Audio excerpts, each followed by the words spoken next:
Están presentando Chilevisión Noticias.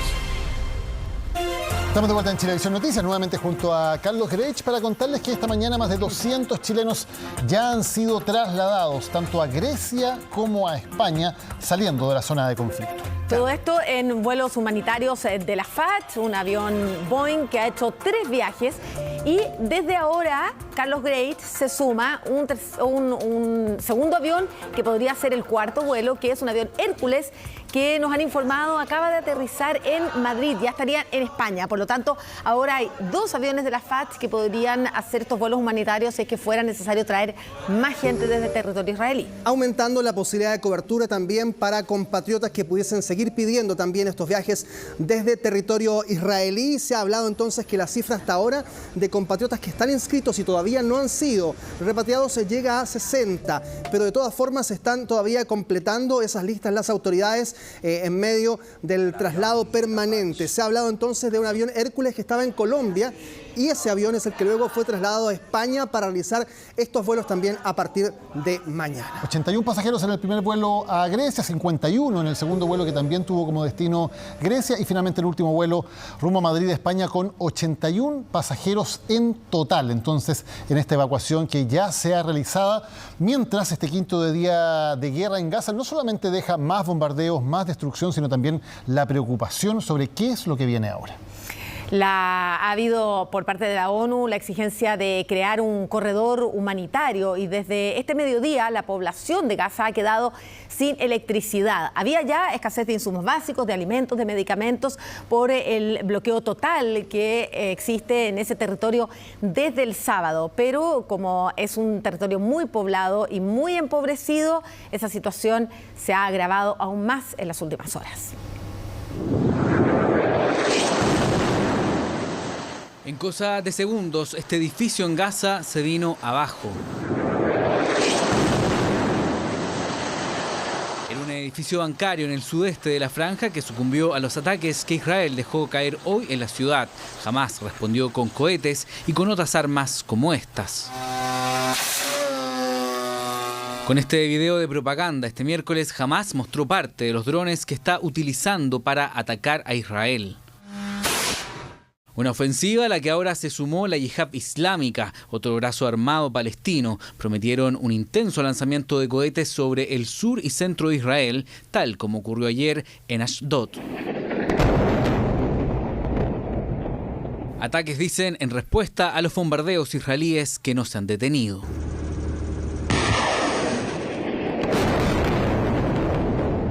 Estas imágenes son de esta madrugada, muestran los más de 200 puntos que el ejército de Israel dice destruyó en Gaza solo en un par de horas. Aquí, por ejemplo, se ve el bombardeo a la Universidad de Gaza. Según Israel, es el centro político y militar de Hamás.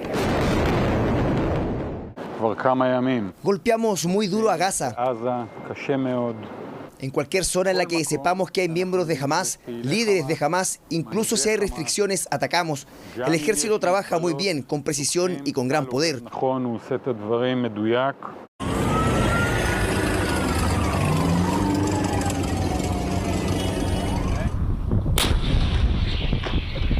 Pero ahora la tensión aumenta a medida que se posicionan los 300.000 soldados israelíes que fueron ubicados en la frontera de Gaza durante el día. Además de los ataques aéreos, ahora Israel anunció un inminente ataque terrestre sobre el territorio, mientras el primer ministro Netanyahu conformó un gobierno de unidad para hacer frente a la mayor guerra que han vivido desde hace 50 años.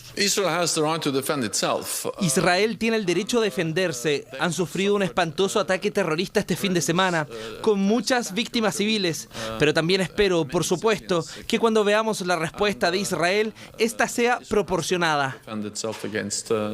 Los bombardeos se han repetido durante todo el día, agravando aún más la situación de Gaza, que ya se ve al límite por el bloqueo total israelí implementado desde el lunes. Ya escasea el agua, la comida, los medicamentos y desde el mediodía también se fue la luz.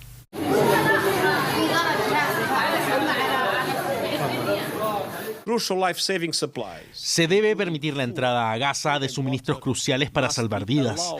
into Gaza. Necesitamos un acceso humanitario rápido y sin obstáculos, ahora. Now. Hasta ahora, las pérdidas de vidas humanas se cuantifican en 1.200 personas para Israel y 1.100 ciudadanos para Gaza. Un alto funcionario del gobierno de Turquía confirmó esta jornada que el país está negociando con Hamás las liberaciones de rehenes civiles, mientras la ONU insiste en conversaciones con Egipto e Israel la necesidad de establecer un corredor humanitario para civiles en Gaza. Bien, vamos a revisar ahora la actividad que hubo hoy día, principalmente centrada en la zona norte. Ya lo hablamos, la frontera norte captó la atención por dos cosas. Aquí estamos viendo el mapa, la frontera de Israel con el Líbano, porque durante la mañana hubo dos ataques. Un misil antitanque fue lanzado desde territorio libanés hacia puntos fronterizos por parte de Hezbollah, hacia dos bases que son Aramsha y Maalot, que son puntos fronterizos, puntos de control de las fuerzas israelíes en territorio israelí. Por contraparte, entonces, vinieron los ataques por parte de Israel hacia dos puntos del territorio del Líbano, buscando también fuerzas de Hezbollah. Y ahí hablamos entonces de Daira y Yarin, que son dos puntos fronterizos donde hubo algunos ataques. Mientras tanto, más tarde se generaron alarmas antiaéreas, específicamente en zonas un poco más al sur, ya dentro del territorio israelí, y que fue lo que generó mayor preocupación. Si avanzamos en el mapa, vamos a ver entonces ahora qué es lo que ocurre con esas ciudades donde se generaron estas alertas. Incluso en Haifa, en esta ciudad, hubo videos, había imágenes de personas evacuando edificios habitados, condominios, que corrieron hacia refugios antiaéreos en pocos segundos. Lo propio ocurrió en Najarilla. Habíamos visto la declaración de una chilena que estaba cerca, estaba ahí, en Najarilla. Lo vimos hace un rato en el Extra. En Tiberíades, que es una zona cercana a una laguna, y en los Altos del Golán, que es esta zona que está siempre en permanente conflicto entre la frontera de Siria, también la frontera de Jordania y el propio territorio israelí. Hay que entender acá que hay una situación muy compleja en la frontera entre Israel y el Líbano que tiene que ver con que la zona sur del Líbano, la que es fronteriza con Israel, es controlada por este grupo Hezbollah. No es el gobierno del Líbano el que controla esa zona, sino que es este grupo Hezbollah, que ha tenido varios enfrentamientos armados con Israel. Hubo una guerra hace algunos años, después de la cual quedó consolidada esta llamada línea azul, que es la línea fronteriza entre Israel y la zona que pertenece teóricamente al Líbano, pero que es controlada en la práctica por Hezbollah. Allí, de hecho, están los cascos azules de las Naciones Unidas, por eso se llama línea azul, para intentar controlar entonces la situación después de la última guerra entre ambos sectores. Por eso es que también entonces este es un sector de especial preocupación, porque al concentrarse las tropas y los esfuerzos israelíes en el sur, queda entonces más vulnerable en el norte. Eso es lo que ha sido aprovechado fundamentalmente por Hezbollah también para realizar estas acciones hostiles que han sido respondidas por Israel. Mientras veíamos un grupo de chilenos, principalmente estudiantes, viajeros que habían quedado atrapados en la zona del conflicto sin estar viviendo en Israel, hay otro grupo de chilenos que son residentes, que han optado por quedarse. Son historias de hombres y mujeres que aseguran van a permanecer en ese país a pesar del peligro. Algunos de ellos se encuentran colaborando activamente en medio de la situación y de la crisis humanitaria.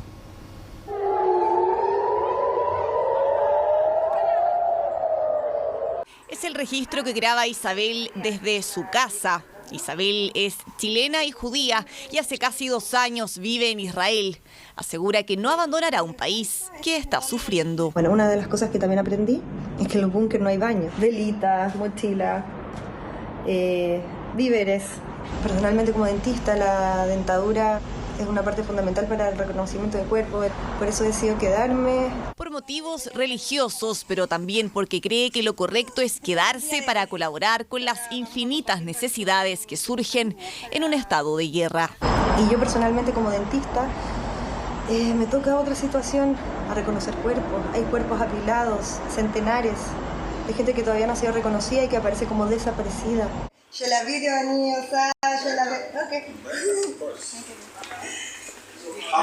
Nos muestra cómo despertó Haifa, la zona donde reside, aparentemente con mayor normalidad. La tienda de vinos, por ejemplo, está abierta a público.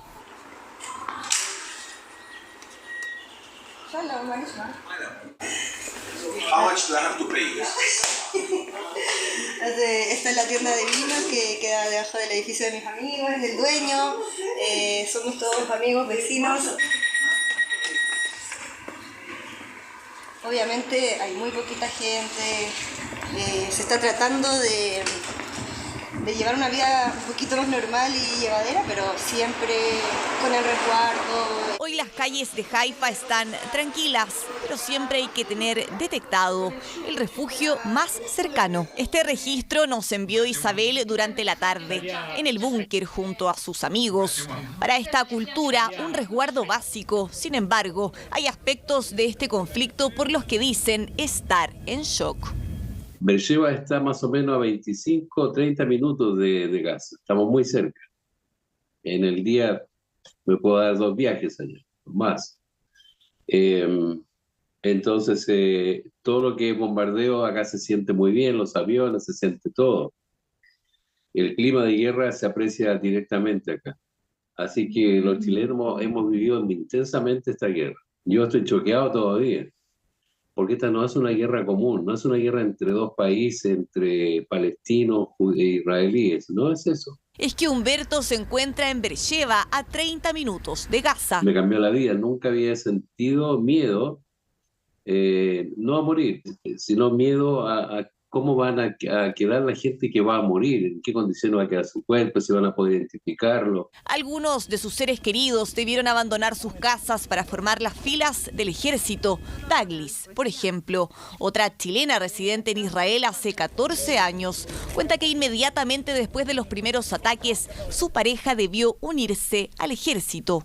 La gran mayoría de los hombres del país están en el ejército, por lo tanto todos tenemos a alguien que está ahora peleando por Israel. Mi pololo está en el ejército, tengo a 2 amigos que se fueron, de hecho mi pololo estaba conmigo y al tiro, o sea, nosotros nos enteramos a las 7:30 de la mañana, donde todo había empezado a las 6, y él ya a la 1, que ya era tarde, se tuvo que ir. Daglis vive con su mamá e hija y descarta volver a Chile. La verdad es que ahora justo tuvimos una discusión con mi mamá, porque yo le digo que se vaya ella con mi hija. Yo no me voy a ir cuando tengo amigos que están peleando por nosotros. Mira, ahora te voy a mostrar las noticias en todas las partes donde cayeron las bombas. Mira, ¿ves? Todo eso rojo es donde tiraron ahora los proyectiles. Y ese avión que ves es lo que entró a nuestra zona. Para ayudar por religión o lazos sentimentales, son distintos los motivos que los hacen quedarse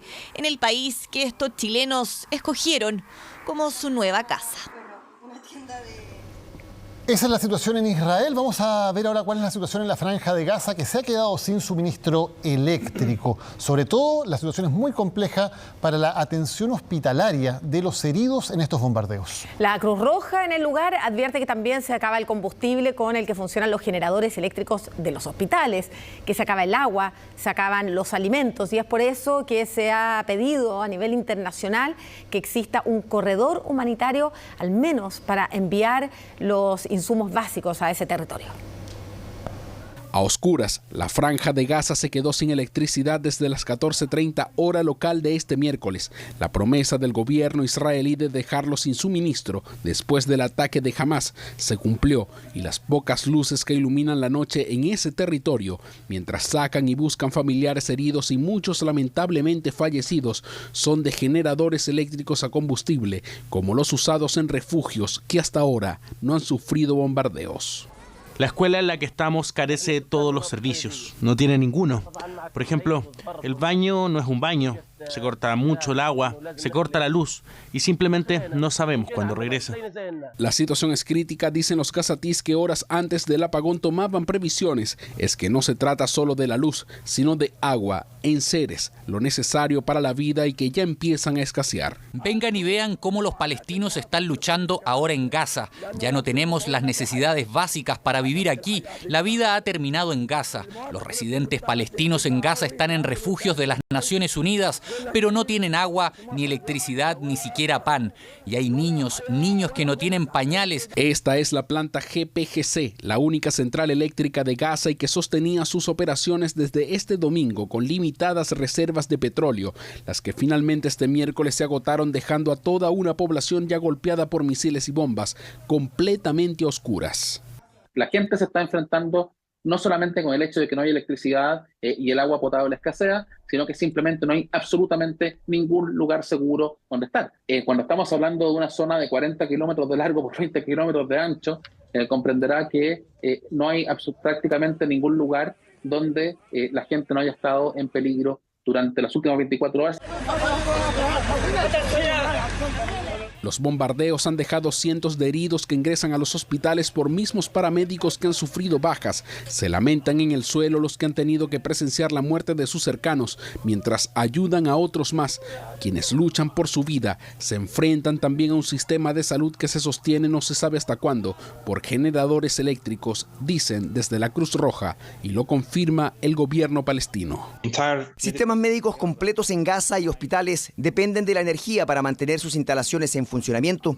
Y ahora el hospital más grande de Gaza, el hospital compuesto de Al-Shifa, ahora funciona solo con generadores, con combustible, y el combustible también se está convirtiendo en un problema alarmante. Estamos hablando de camas llenas en los hospitales de toda Gaza, y a esto le sumamos que los medicamentos y los suministros están a punto de acabarse. También el combustible y el generador están a punto de agotarse. Habrá un problema real inminente. Dramática situación y hasta ahora sin solución a la vista y más bien con amenazas latentes de ser peor durante cada minuto que pasa. Los niños ahora juegan con esto. ¿Dónde deberían dormir? Estos son nuestros colchones, almohadas. ¿Qué es esto? ¿Dónde estamos viviendo? Así enfrentan la vida quienes lo han perdido todo durante el conflicto, ahora a oscuras y sin certezas aún de un corredor humanitario. Vamos a hablar ahora de los kibbutz. Los kibbutz son comunidades agrícolas donde viven familias que se dedican a cultivar la tierra y que fueron el epicentro de los ataques de Hamás del sábado y pasaron de ser zonas muy tranquilas a terminar con familias completas que fueron ahí asesinadas.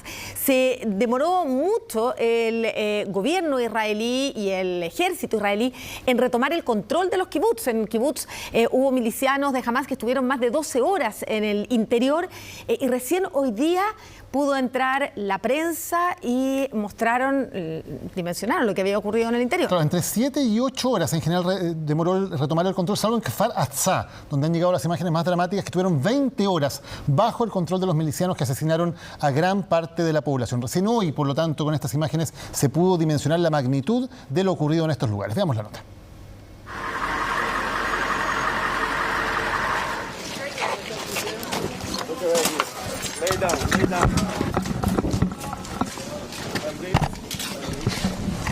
Estos 14 segundos los protagoniza el silencio, mientras los pasos de los periodistas y camarógrafos intentaban registrar quizás una de las imágenes más crudas. Caminar por el mismo lugar donde yacen cuerpos de personas en el kibbutz Kfar Aza, una de las zonas más afectadas tras el ataque de Hamás, y donde las fuerzas de defensa de Israel llevaron a la prensa extranjera un recorrido por la zona. Y quiero decir algo, no es una guerra, no es un campo de batalla. Ves a los bebés, a la madre, a los padres, en sus dormitorios, en sus techos de protección, y cómo los mata el terrorista. No es una guerra, no es un campo de batalla, es una masacre, es una actividad terrorista. En esta casa seguramente muchas tardes cenó un grupo familiar. En esta cuna durmió tranquilamente algún pequeño, pero hoy nada de eso existe. A medida que pasan los días, los soldados israelíes han recuperado cuerpos desde todos los lugares, desde el sábado en la mañana en el sur de Israel, en un festival al aire libre, y desde diferentes pueblos. Cronológicamente, videos y fotografías avalan el relato de la masacre a civiles por parte de hombres armados de Hamás. Todo comenzó acá, en el kibbutz Be'eri. Eran cerca de las 6 de la mañana del sábado, con las cámaras de seguridad en la puerta del kibbutz, mostrando a dos hombres armados intentando abrirse paso, cuando un coche se detiene y dos hombres disparan contra sus ocupantes.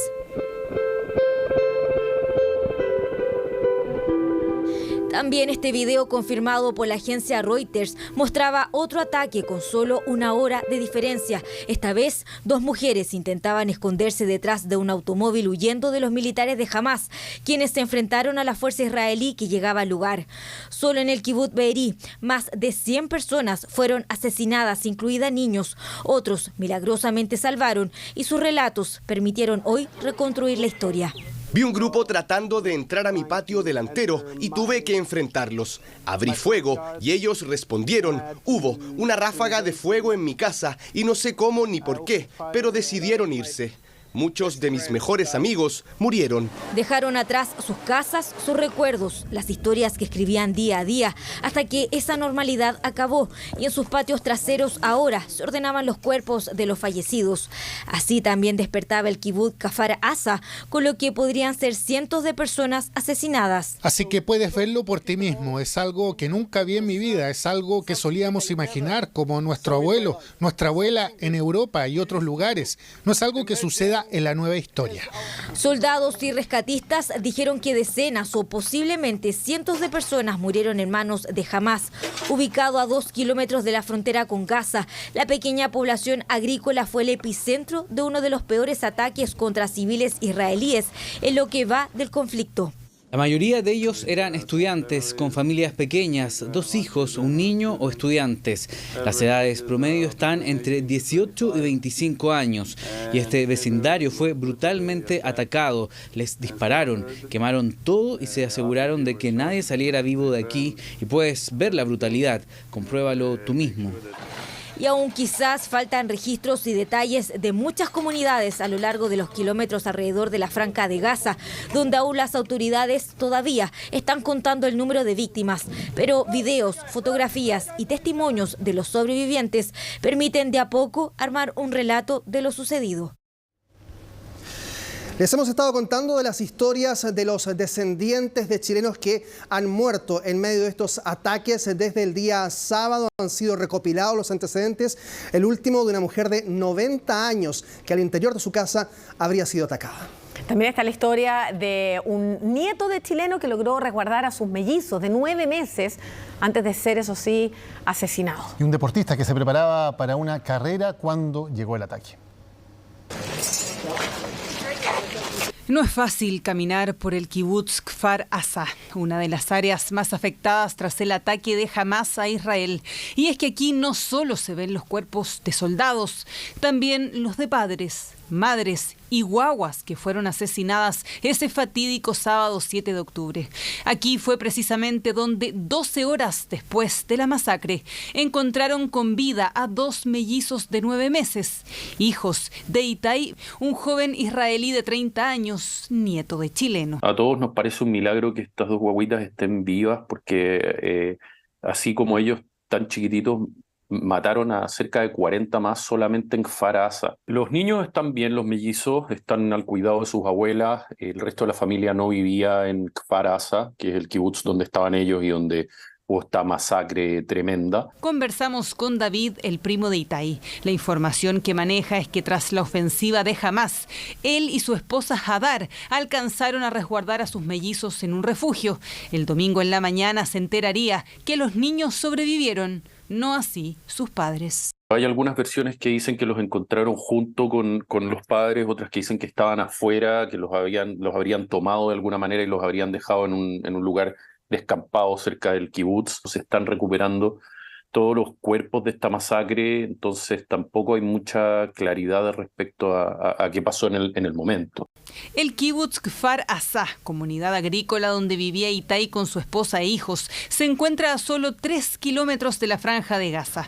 En unos cercanos se encontraba el resto de la familia cuando empezó el ataque. Tuvieron solo segundos para correr al refugio. No contestaban mucho, entonces no sabíamos cuál era la situación. Y después yo pude hablar ya con un primo que me dijo que en verdad pensaron que iban a morir, que no había nada más que hacer porque estaban en el refugio, pero escuchaban los disparos, escuchaban a los terroristas dando vuelta por el kibutz, destruyeron todas las casas, obviamente, y recién ahora, cuando fueron evacuados, pudimos hablar un poco más con ellos y nos contaron de lo que fue esa situación. Itai no es el único descendiente de familia chilena asesinado en el conflicto. Tomer, de 37 años, hijo de madre chilena y padre israelí, hacía deporte en bicicleta cuando Hamás comenzó el ataque. Salió a practicar con sus amigos y a la vuelta, en el retorno, me parece mucho que él llamó a mi prima diciéndole que la quería mucho y que cuidara a la familia. Y se escucharon disparos. Se cortó la comunicación Mi prima devolvió el llamado varias veces y cuando pudo contactar le respondió un árabe. Entonces ahí entendió que el tema no pintaba bien. Tomer, quien nació en Israel y tras hacer el servicio militar se desempeñaba como chef, se estaba preparando para el Epic Israel, una carrera de mountain bike que se iba a realizar esta semana. Ese sábado salió temprano y no regresó. Estuvo desaparecido el sábado. Nosotros todos, entre comillas, haciendo cadenas de oración. Y el domingo a las 5 de la tarde, Chile, me llama mi prima. Y me comunica la triste noticia de que fue hallado, la policía le avisó y acribillado. Miguel nos cuenta que la mamá de Tomer, Maya, hoy saca fuerzas para encargarse de sus 2 nietos y de acompañar a su nuera en este difícil momento. Son los crudos relatos de una guerra que tiene como víctima a miles de civiles inocentes, entre ellos compatriotas como Itai y Tomer. Hoy realizaron su primera comparecencia pública los integrantes de este nuevo gabinete de guerra, el primer ministro Benjamin Netanyahu, el ministro de Defensa y él hasta ahora uno de los líderes de la oposición, Benny Gantz. Y una de las cosas que dijeron, Carlos, fue decir en el caso de Netanyahu que todo miembro de Hamás se puede considerar desde hoy hombre muerto. Y el ministro de Defensa dijo que también lo que ellos comprometen es borrar a Hamás de la faz de la tierra. Declaraciones muy fuertes, por cierto, y que se concentran especialmente en quienes son considerados como los cerebros de la operación del sábado contra ciudadanos israelíes. Y que son ampliamente buscados por las fuerzas israelíes, más allá de que muy probablemente no estén en la Franja de Gaza siquiera. Bueno, vamos a revisar a estos 3 líderes. El primero de ellos, Yehia Sinwar, en Gaza, el líder en Gaza de Hamás, y también Ismail Haniyeh, que vive en el exilio. Ellos son los actuales líderes de Hamás, del ala más bien política.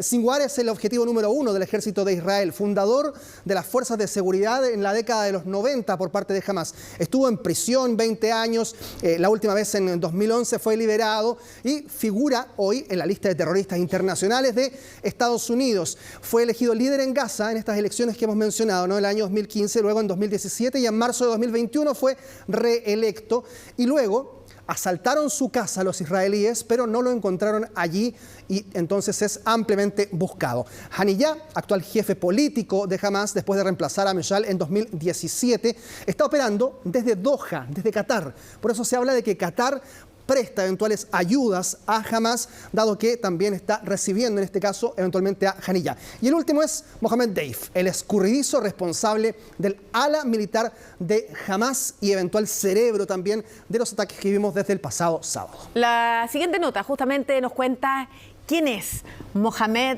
Deif, el buscado líder de Hamás.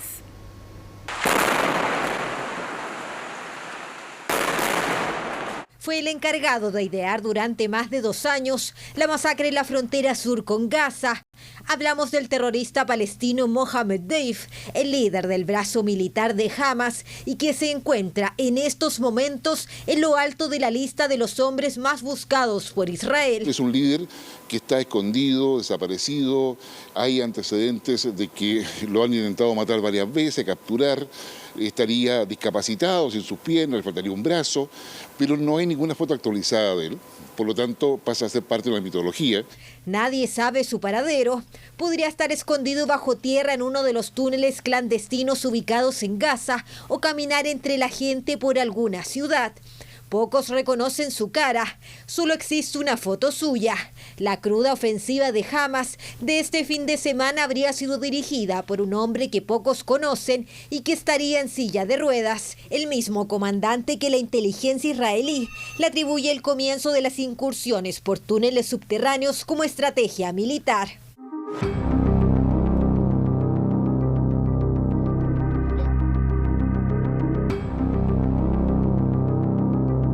Como ellos funcionan en el anonimato, no quiere decir que netamente pueda estar en Gaza. En Gaza hay complejos subterráneos donde hay distintos refugios, sistemas de túneles tremendos, pero donde se encuentre es muy complejo de determinar ahora. Podría estar en el Líbano, podría estar en Siria, podría estar en Gaza. Túneles que fueron cavados por el movimiento islamista palestino y desde hace años eran objetivo para el ejército israelí. El líder, que podría estar en uno de estos laberintos, nació en la década del 60 y en su juventud se familiarizó con la ideología de los hermanos musulmanes. A finales de los años 90, integró las filas armadas de Hamas. Quienes piensan que capturando un líder a todo se desmorona, están muy equivocados. Acá son varios líderes que están escondidos e incluso es probable que algunos de ellos ni siquiera estén en la Franja de Gaza, ni siquiera estén en Cisjordania, sino que esté en otro país. Pero ¿cómo podría concretarse su captura? Cuando se ejecuta, en el fondo lo encuentran, lo identifican y dicen está en tal lugar, normalmente viene una acción que es de operaciones especiales, que es personal militar altamente entrenado, que pueden emplear distintas técnicas de infiltración, saltando en paracaídas, bajando en helicóptero y con un alto grado de entrenamiento para poder finalmente ingresar a territorios o espacios o ambientes muy complejos. Junto a Mohamed Deif, otros líderes están siendo buscados por Israel. Ismail Haniyeh, el líder de Hamas y el principal responsable del ataque de este fin de semana, y el segundo al mando y líder de Hamas en la Franja de Gaza desde 2017, Hanya Sinwar, cuya casa fue bombardeada hace algunas horas. Bien, solo al cerrar, la cadena Al Jazeera informó durante esta tarde que Hamas había liberado a 3 rehenes, a una madre con sus 2 hijos en la frontera de la Franja de Gaza, una información que estamos tratando de corroborar de manera independiente y están replicando algunos otros medios porque es información que hasta ahora solo ha entregado Hamas a través de esta cadena. Hay que tener cuidado porque la propaganda es parte de la guerra. Una de las soluciones complejas, entonces, ver qué pasa con los rehenes y también, por cierto, los preparativos para lo que algunos medios consideran como una inminente invasión por tierra de la Franja de Gaza son los asuntos más preocupantes de cara a la 6ª jornada de esta guerra mañana. Estaremos atentos. Gracias, Carlos, que estés bien. Chao.